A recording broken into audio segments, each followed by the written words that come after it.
Na moje veliko presenečenje, morda sem samo jaz neobveščen, živiš v Zgornji Kungoti. Kako pa je do tega prišla? Ljubezen. Ljubezen, aha. Jaz sem prepričan, da je v tvojem prihodu v Kungoto dobesedno završalo v tem kraju. Me zanima, če je veliko teh sosedov ali sokrajanov, ki si zdaj želijo postati, tvoj najljubši sosed. Zelo pristen in zelo, zelo pristni so prebivalci Kungote. Drugače je, kot je bilo pa na primer živeti v Velenju. Bolj so, pristni odnosi. Nekako drugače, manj nas je seveda tudi in zdaj se v bistvu šele spoznavamo, dobro leto in pol sem tu.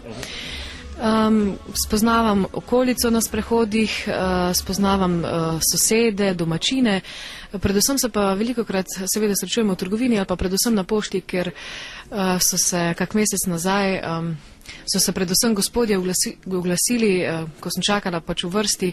Ja, Natalija, veš, vedno vsak, ki pride v Kungot, to časti, ti pa nisi nič častila. Pa sem potem obljubila, da se bom poboljšala in da bom častila. Seveda pijačo ali pa tudi kaj, predvsem v poletnih mesecih, da se bomo malo skupaj poveselili. Je pa to še veliko lažje, ker imamo same priznane vinarje v našem okolišu in tudi za sosede, tako da bo res kakšna dobra kapljica čez poletje tekla.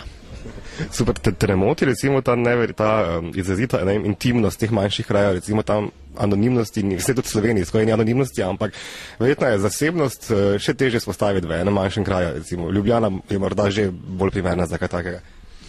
Ne, meni se zdi ravno nasprotno. Jaz šele tu sem najdla svoj mir, eno tisto zatočišče, kjer saj sem veliko na poti po celi Sloveniji, ampak ko pa prijem domov, je pa res en tak najin kotiček.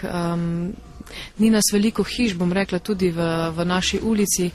To je nekaj čist posebnega. Je narava, je, ne vem, meni je prelepo, no? In veliko zasebnosti je. Še čisto za konec, leto je ob koncu. Kakšne posebne želje, načrti za 2008, zasebno, poslovno? Nikoli ne razmišljam in si ne zastavljam za naprej kakih posebnih načrtov. Predvsem se raje bolj predajam življenju, pa okušam tisto, kar nam vsak dan sproti življenje prinese in ponudi. No, pa upajmo, da bo imel tok 2008 čim manj ostrih ovinkov. Natalija, najlepša hvala.